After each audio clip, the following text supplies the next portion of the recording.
Hello बच्चों, आज की क्लास में हम लोग कक्षा 8 गणित का अभ्यास 1 सॉल्व करेंगे।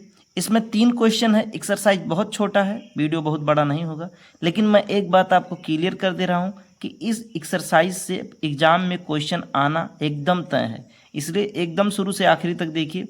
चलिए पहला क्वेश्चन शुरू करते हैं। निम्नांकित कथनों में से सत्य असत्य को चुनिए। ठीक है, इसमें क्या सत्य है क्या असत्य है हमको चुनना है, तो चलिए सॉल्व करते हैं। अब प्यारे बच्चों, ये क्वेश्चन हमको मिला है और इस क्वेश्चन को मैं देख के एकदम से कह सकता हूँ कि ये कथन जो है ये सत्य है। ठीक है, क्यों सत्य है ये भी बता दे रहा हूँ, आप सॉल्व करके भी आपको दिखाऊंगा। यहाँ पर देखिए, गुणा का क्रम भिन्नीय प्रगुण लगा है। गुणा का क्रम भिन्नीय प्रगुण क्या होता है कि अगर हम ए में बी का गुणा करते हैं तो वही चीज़ बी में ए का गुणा करने के बराबर होता है। जैसे अगर हम 3 में 2 का गुणा करते हैं तो जो आएगा वही चीज़ 2 में 3 का गुणा करने पे भी आएगा। ठीक है, तो देखिए ये संख्या ए है, 2/-5 ए है और -3/4 बी है। अब ए में जब बी से गुणा करेंगे तो वैसे ही बी में ए से गुणा करने के बराबर होगा। ये वाला देखिए इसके बराबर और ये वाला इसके बराबर, यानी इनका क्रम बदल दिया गया है। ठीक है, अगर इसको सॉल्व भी करना चाहें तो देखिए 2 का जब 3 में गुणा होगा तो 2 3 6 और प्लस का माइनस में गुणा होगा तो माइनस, 5 का जब 4 में गुणा होगा तो 20 हो जाएगा और माइनस का जब प्लस में गुणा होगा तो माइनस। इधर देखेंगे तो 3 का 2 में गुणा हो जाएगा 6 और माइनस का प्लस में गुणा होगा माइनस, और 4 में 5 का गुणा करेंगे तो 20, प्लस का माइनस में गुणा होगा तो माइनस। तो देखिए दोनों तरफ बराबर हो गया। इससे भी साबित होता है कि ये कथन सत्य है। ठीक है, चलिए इसका सेकंड क्वेश्चन देखते हैं। अब अगर सेकंड क्वेश्चन देखें तो ये भी हम देख के कह सकते हैं कि ये सत्य है। और क्यों सत्य है? क्योंकि यहाँ पर सहचर्य प्रगुण लग रहा है। कौन सा प्रगुण लग रहा है? सहचर्य प्रगुण। सहचर्य प्रगुण। ठीक है, अभी समझा दे रहा हूँ ये क्या है। इसमें क्या लगा था? गुणा का क्रम विनिमय प्रगुण। गुणा का क्रम विनिमय प्रगुण। ठीक है, पहले इसको सॉल्व करके आपको मैं साबित कर दे रहा हूँ, उसके बाद समझा रहा हूँ। देखिए यहाँ पर -2/3 है, तो 2 का जब 1 में गुणा होगा तो 2 हो जाएगा और माइनस का प्लस में गुणा होगा तो माइनस हो जाएगा, और 3 का जब 5 में गुणा होगा तो 15 हो जाएगा। ठीक है, इसके आगे यहाँ गुणे का चिन्ह लगाएंगे, यहाँ -2/7 लिख लेंगे। अब यहाँ -2/-3। ठीक है, इसको आगे बढ़ाएंगे। गुणे 1 का जब 2 में गुणा होगा तो 1 2 2 और प्लस का माइनस में गुणा होके माइनस, 5 का 7 में गुणा होके 35। ठीक है, अब 2 का 2 में गुणा होगा 4, अब देखते हैं 2 का 2 में गुणा होगा तो 4 और माइनस का माइनस में गुणा होके प्लस हो जाएगा, उसे लिखेंगे नहीं। 15 का 7 में गुणा होगा तो 15 7 105। ऐसे ही माइनस का माइनस में गुणा होके प्लस और 2 का 2 में गुणा होके 4। ठीक है प्यारे बच्चों, सवाल में एक जगह मुझसे गलती हुई है, यहाँ माइनस है। ठीक है, तो जब 3 का 5 में गुणा होगा तो -15 होगा, और 15 का जब 7 में गुणा होगा तो -105 होगा। ठीक है, ऐसे ही यहाँ 35 का जब 3 में गुणा होगा तो -105 होगा। तो देखिए दोनों कथन, दोनों साइड की चीज़ें बराबर हो गई। इससे साबित हो गया कि ये चीज़ सत्य है। अब आपको मैं बता दे रहा हूँ साहचर्य प्रगुण है क्या। साहचर्य प्रगुण है कि अगर कहीं पर P में Q लिखा है, उसके साथ गुणे में लिखा है R में यस। ठीक है, और ये दोनों चीज़ ब्रैकेट में होगी, बगल में लिखा है T/U, तो ये चीज़ कैसा हो जाएगा? ये हो जाएगा PQ बाहर आ जाएगा, PQ बाहर आ जाएगा, और ब्रैकेट में क्या हो जाएगा? R/यस गुणे T/U। तो अगर आप थोड़ा सा ध्यान दें तो देखिए PQ गुणे RS क्या है? ये है PQ गुणे RS, और बाहर में क्या है? T/U। देखिए T/U बाहर में है। अगली बार क्या हुआ है कि PQ आगे हो गया है, PQ यानी -2/-3 आगे हो गया है, और ब्रैकेट में क्या हो गया है? RS। देखिए RS प्लस इंटू TU हो गया। ठीक है, तो इसी को कहते हैं साहचर्य प्रगुण। आई होप आप इस बात को समझ गए होंगे। ठीक है, और नहीं समझे तो अभी तीसरा और चौथा क्वेश्चन है, इसमें समझेंगे। तीसरा दिया है कि 3/4 और -5/7 का गुणनफल परिमेय संख्या नहीं है। ये कथन असत्य है। असत्य क्यों है मैं आपको बता रहा हूँ, सॉरी, ये कथन असत्य है। और असत्य क्यों है ये चीज़ आपको मैं बता रहा हूँ। यहाँ थोड़ा असत्य गड़बड़ लिख उठा है, आप समझिएगा, यहाँ लिख दे रहा हूँ। ये कथन असत्य है। और क्यों असत्य है? क्योंकि जब दो परमीय संख्याओं का गुणा होता है तो उसका जो गुणनफल आता है वो परमीय संख्या ही होता है। जैसे कि 3/4 में अगर हम -5/7 से गुणा करेंगे तो -15/28 हो जाएगा, और ये एक परमीय संख्या है। ठीक है। और ये पूछा है कि इन दोनों का गुणनफल जो है वो परमीय संख्या नहीं है, तो ये परमीय संख्या है। क्यों परमीय संख्या है? क्योंकि ये P/Q के रूप में लिखा गया है। क्यों परमीय संख्या है? क्योंकि इसमें Q की जगह पे 0 नहीं है। क्यों परमीय संख्या है? क्योंकि P और Q दोनों पूर्णांक हैं। P और Q क्या हैं? पूर्णांक हैं, इसलिए ये परमीय संख्या है। ठीक है। चलिए 4th नंबर क्वेश्चन देखते हैं। प्यारे बच्चों, ये चौथा भी सही है, ये कथन भी सत्य है। और सत्य क्यों है मैं आपको बता दूं। यहाँ पर योगफल पर गुणन का वितरण प्रगुण लग रहा है। क्या लग रहा है? योगफल पर गुणन का वितरण प्रगुण। क्या है, आपको टेंशन नहीं लेना, एकदम अच्छे से समझाऊंगा, आपको कोई दिक्कत नहीं होगी। ठीक है, बिल्कुल जरा सा भी दिक्कत नहीं होगा, बात को समझिएगा। पहले ये समझिए ये प्रगुण है क्या। ये प्रगुण है कि कहीं पर भी अगर लिखा है, जैसे R/S लिखा है और प्लस T/U लिखा है, ठीक है, ये ब्रैकेट में है, इसके साथ अगर मैं P/Q गुणे में है तो ये चीज़ क्या हो जाएगा? ये चीज़ हो जाएगा P/Q इंटू R/S, यानी P/Q का R/S से गुणा हो जाएगा, फिर प्लस का चिन्ह आ जाएगा, फिर P/Q का गुणा T/U में हो जाएगा, T/U में हो जाएगा। ठीक है। तो देखिए ये गुणन पर वितरण प्रगुण है कि नहीं, मतलब योगफल पर गुणन का वितरण प्रगुण है कि नहीं। देखिए ये चीज़ बट रहा है, इसका एक बार इससे गुणा हो रहा है तो एक बार इससे गुणा कर लिए हैं, फिर प्लस है तो प्लस लगा लिए हैं, एक बार इसका इससे गुणा हो रहा है। तो सेम इसमें भी देखिए, एक बार इसका इससे गुणा हो रहा है, हुआ है, फिर प्लस का चिन्ह है तो प्लस का चिन्ह यहाँ प्लस का चिन्ह है तो प्लस का चिन्ह लगा लिए। अब एक बार इसका इससे गुणा हुआ है तो हुआ है, और देखिए किसी चिन्ह में कोई बदलाव नहीं है। 7/-8 यहाँ, 7/-8 यहाँ, 3/4 यहाँ, 3/4 यहाँ, -5/6 यहाँ, -5/6 यहाँ। तो इसको सॉल्व भी करना चाहे तो कर सकते हैं। देखिए कैसे होगा, सॉल्व करेंगे, लंबा जाएगा वीडियो, लेकिन चलिए सॉल्व करके भी आपको दिखा दे रहे हैं। बहुत सारे स्कूलों में टीचर क्या कहते हैं, ये पूरा किस नियम पे आधारित है ये बात नहीं बताते हैं, सॉल्व करा देते हैं। सॉल्व करने पे जाहिर सी बात है कि जब किसी प्रगुण पे है तो आंसर आ जाएगा, लेकिन बात को समझना भी ज़रूरी होता है। ठीक है, तो चलिए हम समझते हैं। इसको पहले अंडर ब्रैकेट कर देंगे, इसको तोड़ेंगे। 7/8 है तो आपको पता है ऊपर नीचे अगर हम -1/-1 से गुणा कर दें तो ऊपर -7 हो जाएगा और नीचे 8 प्लस का आ जाएगा, प्लस का माइनस में गुणा होकर माइनस हो जाएगा, 5/6 हो जाएगा। ठीक है, गुणे 3/4, इसको ऐसे रहने देंगे। इधर 7 का 3 में गुणा होगा 21 और 8 का 4 में गुणा होगा तो 32, माइनस का 32 है। अभी अगले राउंड में इसे सही कर लेंगे। 5 का 3 में गुणा करेंगे तो -15 और 6 में 4 का गुणा करेंगे तो 24।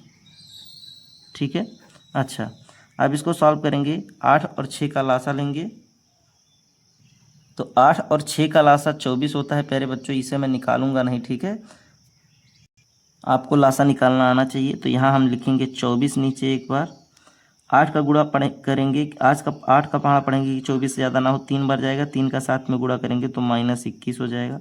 फिर -6 का पहाड़ा पढ़िए कि 24 से ज़्यादा ना हो, 4 बार जाएगा, 4 का 5 में गुणा होगा तो 4×5 = 20 हो जाएगा। ठीक है, इसको ऐसे कर लेते हैं, गुणे में 3/4 कर लेते हैं। इसमें ऊपर नीचे -1/-1 से गुणा कर देंगे तो ऊपर हो जाएगा -21 बटे में 32 प्लस का, और प्लस का माइनस में गुणा होकर -15/24। ठीक है,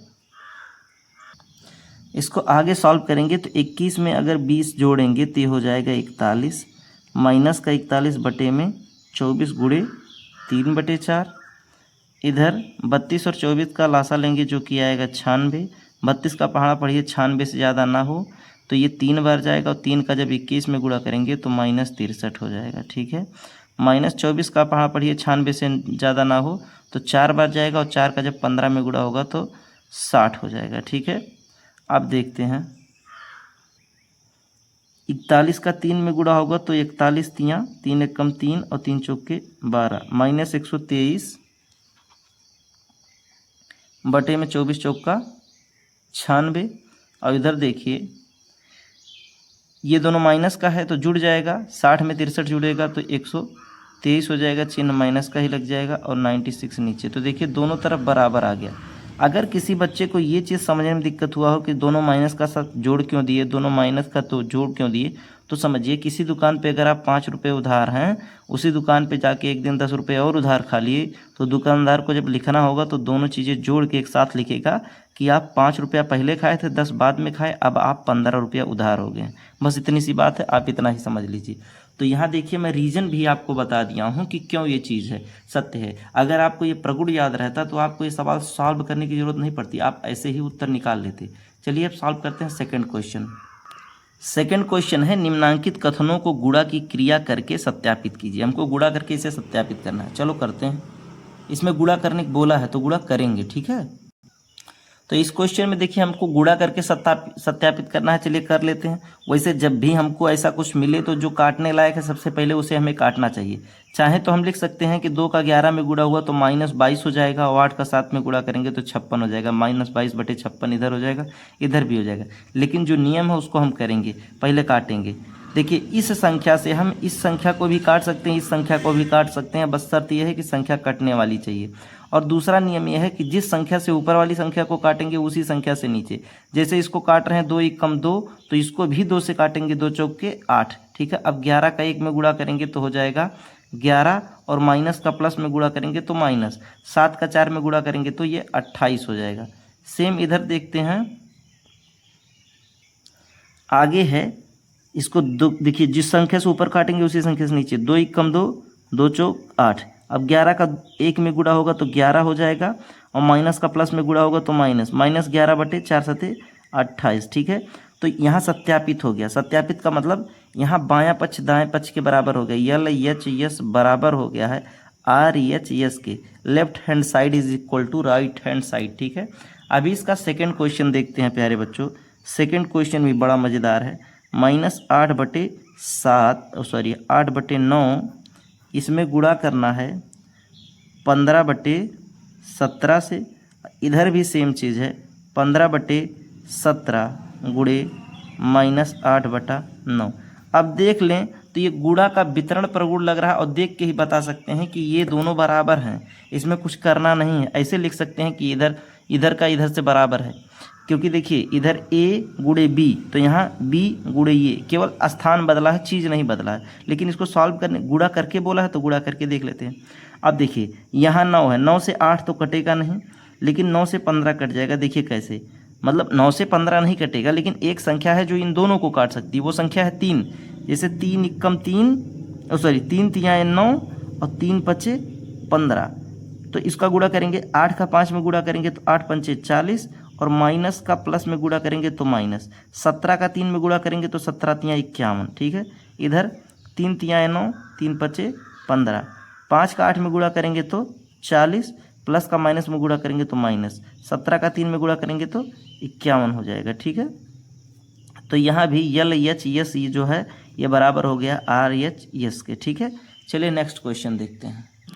अब तीसरा क्वेश्चन हमको मिला है, इसको भी गुणा करके करते हैं। तो देखिए यहाँ पर A है और ब्रैकेट में B गुणे C है। ठीक है, यहाँ पर क्या है, A गुणे B ब्रैकेट के बाहर C है, तो यहाँ पर भी गुणन का वितरण प्रगुण लग रहा है और ये भी दोनों तरफ बराबर आएगा। सॉल्व कर लेते हैं। -8 बटे 7 है, इसको -8 बटे 7 कर लेते हैं, गुणे 1 बटा 2 कर लेते हैं, गुणे -4 बटा 3 कर लेते हैं। सेम यही चीज़ इधर भी -8 बटे 7 कर लेते हैं, गुणे 1 बटे 2 गुणे -4 बटे 3। अब इसको काटना शुरू करते हैं। ठीक है, देखिए 2 से काटेंगे, 2 एकम 2 और 2 दूना 4। नियम क्या है, जिस संख्या से नीचे वाले काटेंगे उसी संख्या से ऊपर वाले को काटेंगे। अब कुछ कटने लायक नहीं है तो गुणा कर लेंगे। 8 का 2 में गुणा करेंगे 8 दूना 16, माइनस का प्लस से गुणा करेंगे तो भी माइनस, माइनस का माइनस से गुणा करेंगे तो प्लस। ठीक है, यहाँ कुछ नहीं तो ये भी तो मान के चलेंगे प्लस है, तो माइनस का प्लस में गुणा किए तो माइनस, और फिर माइनस का माइनस में गुणा किए तो प्लस, 7 का 3 में गुणा किए तो 21। ठीक है, इधर भी यही चीज़, 2 से काट देंगे, 2 एकम 2 और 2 चौक 8। अब माइनस का माइनस में गुणा होकर प्लस, और 4 का 4 में गुणा होकर 16, और 7 का 3 में गुणा होकर 21। तो देखिए यहाँ पर यल एच यस जो है ये बराबर हो गया है आर एच यस के, यानी ये सत्यापित हो गया। अब थर्ड क्वेश्चन देखते हैं, बड़ा मज़ेदार क्वेश्चन ये भी है, इसमें भी आपके कॉन्सेप्ट क्लियर होंगे क्योंकि इसमें प्रगुणों के बारे में बताना रहेगा। निम्नांकित में रिक्त स्थानों की पूर्ति अपनी अभ्यास पुस्तिका में कीजिए और प्रत्येक कथन के आगे संबंधित प्रगुण का नाम लिखिए। कौन सा प्रगुण लगेगा ये बताना है। तो वही चीज़ तो मैं आपको पहले समझाया था, आप देख के बता सकते हैं। देखिए 2/11 में -3/7 से गुणा करेंगे तो यहाँ पर देखिए -3/7 यानी a गुणे b था, तो यहाँ b आ गया है और a बाद में चला गया, तो यहाँ क्या है, क्रम विनिमय प्रगुण है, गुणा का क्रम विनिमय प्रगुण। ठीक है, चलिए बताते हैं। तीसरे के पहले में ऐसे देखिए, कह रहा है 2/11 में किसका, 2/11 में -3/7 का गुणा किए हैं, तो -3/7 का में किसका गुणा कर दें कि बराबर हो जाए दोनों तरफ। देखिए बीच में बराबर का चिन्ह, इसका मतलब 2/7 से गुणा कर दें तो ये बराबर हो जाएगा।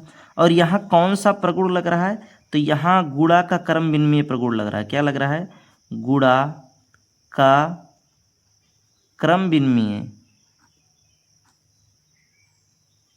गुणा का क्रम विनिमय प्रगुण। ठीक है, अगर इसको आप सॉल्व भी करना चाहेंगे तो सॉल्व भी कर सकते हैं, लेकिन जब मैं आपको प्रगुणों को पहले बताया हूं तो सॉल्व करने की क्या ज़रूरत है, आप ऐसे भी आंसर निकाल सकते हैं। ठीक है, अब इसका सेकंड क्वेश्चन देख लेते हैं। अब सेकंड वाले क्वेश्चन को भी बता दे रहा हूँ। देखिए यहाँ पर भरा जाएगा -11/3, अभी आप समझने की कोशिश करिए, कोई दिक्कत नहीं है। और दूसरी जगह यहाँ पर भरा जाएगा 2/3। ठीक है, अब कैसे होगा ये चीज़ मैं आपको बता दे रहा हूँ। इसका नियम है गुणा का साहचर्य प्रगुण, गुणा का साहचर्य प्रगुण। बिल्कुल समझिए बात को, बड़े आराम से मैं समझा दे रहा हूँ। देखिए यहाँ ब्रैकेट यहाँ है, चलिए मान लिया यहाँ कुछ नहीं था, कुछ नहीं मान ले रहे हैं, यहाँ पर b गुणे c है, तो यहाँ पर देखिए a को आगे रखा है, यहाँ पर a नहीं था, यहाँ a आगे है। यहाँ पर इसको देखिए a गुणे ब्रैकेट में है b गुणे c। ठीक है, और यहाँ पर क्या है, a गुणे b ब्रैकेट में है और c बाहर है, बस इतने सी बात है। यहाँ पर देखिए, यहाँ पर ये था तो यहाँ पर वही चीज़ a यहाँ हो गया, यहाँ पर b ये था, मतलब यहाँ पर देखिए b ये था तो यहाँ पर b आ गया। तो बड़े आसानी से आप इस बात को समझ सकते हैं। ठीक है, थर्ड क्वेश्चन देखते हैं। अब यहाँ पर तीसरा और लास्ट है, और इसको भी समझा दे रहा हूँ क्या क्या भरा जाएगा, पहले आपको बता दे रहा हूँ। यहाँ पर देखिए भरा जाएगा 2/5। ठीक है, और इसके बाद वाले में भरा जाएगा -5/7। ठीक है, -5/7 भरा जाएगा, बता दे रहा हूँ। अब क्यों भरा जाएगा इसका रीजन समझ लिए, गुणा का योग पर वितरण प्रगुण रहेगा। ठीक है, क्या रहेगा, गुणा पर योग का वितरण प्रगुण। बहुत आसान है, ध्यान से समझिए, तुरंत समझा दे रहा हूँ।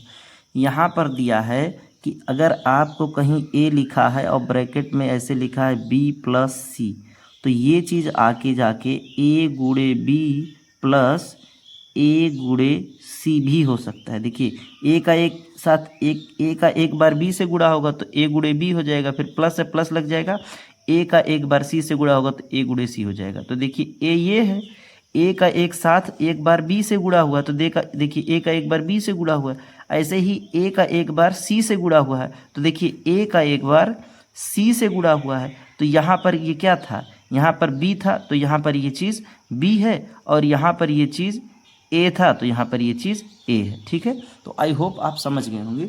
चलिए लास्ट क्वेश्चन देख लेते हैं, इसका 4th नंबर क्वेश्चन, उसके बाद ये एक्सरसाइज खत्म हो जाएगा। 4th नंबर क्वेश्चन है सरल कीजिए। ठीक है, 2 क्वेश्चन इसको सरल करना है, यानी सिंप्लीफाई करना है, काट पीट के छोटा कर देना है। चलिए कर देते हैं। इसमें फर्स्ट क्वेश्चन है, चौथे का फर्स्ट क्वेश्चन है, सिंप्लीफाई जहाँ भी आ जाए, सरल करने को जहाँ भी आ जाए प्यारे बच्चों, समझना एक बात को कि जहाँ काटने लायक है पहले उसको काट दो, ठीक है।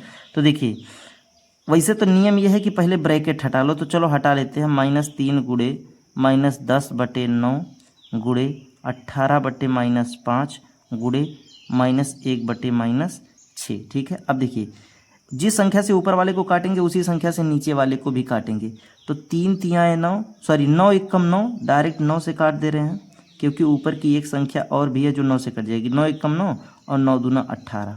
इसको देखिए काटते हैं। 5 एकम 5, 5 दूना 10। इसको काटते हैं। 3 एकम 3, 3 दूना 6। अगर गुणे का चिन्ह है सभी के बीच में तो ये संख्या यहाँ तक की संख्या को काट सकती है, ये संख्या यहाँ की संख्या को भी काट सकती है। अगर गुणे का चिन्ह है तो कहीं का भी काट सकती है। अब गुणा कर लेते हैं। 1 का 2 में गुणा करेंगे तो 2, 1 2 2, 2 का 2 में गुणा करेंगे तो 4, 4 का 1 में गुणा करेंगे तो 1। 1 जहाँ आ जाए 1 सोचते नहीं है, तो 2 का 2 में गुणा हो गया, सीधे 4 लिख देंगे, ठीक है। अब देखिए माइनस का माइनस में गुणा हुआ तो प्लस बन गया, इन दोनों का गुणा होकर प्लस बन गया। अब प्लस का जब माइनस से गुणा होगा तो माइनस हो गया, ठीक है। अच्छा, और यहाँ देखिए 2 का जब 1 से गुणा हुआ तो 2 का 1 में गुणा हुआ तो 2, और उसका भी 1 में होगा तो 2 ही होगा। और प्यारे बच्चों यहाँ पर एक चीज़ और थी जो मैं ध्यान नहीं दिया, 2 से 2 भी कट सकता था। तो चलिए नहीं काटें, कोई बात नहीं। अब लिख लेते हैं माइनस का माइनस में गुणा होके प्लस हो गया, ठीक है। तो ये हो गया -4/2। अब इसको काटेंगे, 2 एकम 2, 2 दूना 4, यानी आ गया आंसर -2। यही हमारा आंसर हो गया। अगर आपको जरा से भी कन्फ्यूजन हुई है तो एक बार फिर से लिख के आपको यहाँ काट के दिखा दे रहा हूँ। -3 गुणे -10/9 गुणे 18/-5 गुणे -1/-6। क्या करना है? 9 एकम 9, 9 दूना 18। इसको काटना है 5 एकम 5, 5 दूना 10। इसको काटना है 3 एकम 3, 3 दूना 6, 2 एकम 2, 2 एकम 2। क्या हुआ? ऊपर देखिए यहाँ भी 1 है, यहाँ भी 1 है, यहाँ भी 1 है, केवल 1 2 है। तो 2 का जब 1 1 1 में गुणा होगा तो 2 ही होगा, 2 लिख लेंगे। माइनस का माइनस में गुणा होकर प्लस, प्लस का माइनस में गुणा होकर माइनस। नीचे सब जगह 1 है तो 1 सोचना ही नहीं है, माइनस का माइनस में गुणा होकर प्लस हो गया। तो नीचे +1 आ भी गया तो +1 लिखा नहीं जाता, इसलिए माइनस आंसर जो है -2 हो जाएगा, ठीक है। सेकंड क्वेश्चन देखते हैं। सेकंड क्वेश्चन भी बहुत इजी है। सबसे पहले ब्रैकेट को ऑफ करते हैं, जिस संख्या के नीचे कुछ ना हो 1 लगा सकते हैं, ठीक है, जाने रहना। तो ये -1/-9 है, गुणे 3/20 है, गुणे -4/1 है, गुणे 6/-5। काटना शुरू करते हैं। देखिए 3 एकम 3, 3 तिहाई 9। जिस संख्या से ऊपर वाला कटेगा उसी संख्या से नीचे, या जिस संख्या से नीचे वाला उसी संख्या से ऊपर वाला। अब देखिए इसको काटते हैं। 4 एकम 4, तो 4 पंचे 20। जिस संख्या से ऊपर वाला काटे उसी संख्या से नीचे वाला। अब देखिए 3 एकम 3, 3 दूना 6, ठीक है। अब ऊपर देखिए सब संख्या केवल यहाँ पर 2 बचा है, ठीक है। तो 2 का 1 में गुणा हुआ 2, और ये इस सब से भी होगा तो 2 ही होगा, यानी ऊपर आ गया 2। माइनस का माइनस में गुणा होकर प्लस हो गया, जो कि लिखेंगे नहीं। 5 का 5 में गुणा होगा तो 25 हो जाएगा। अब माइनस का माइनस से गुणा होकर प्लस हो जाएगा, यानी 2/25 इसका आंसर हो गया। तो आई होप प्यारे बच्चों आपको ये एक्सरसाइज बहुत अच्छे से समझ में आ गया है। अगर आपको किसी भी क्वेश्चन में कहीं भी प्रॉब्लम हुआ तो आप कमेंट करके बताइए, मैं रिप्लाई ज़रूर दूंगा। और मन लगा के पढ़ते रहिए। मिलते हैं अगली क्लास में।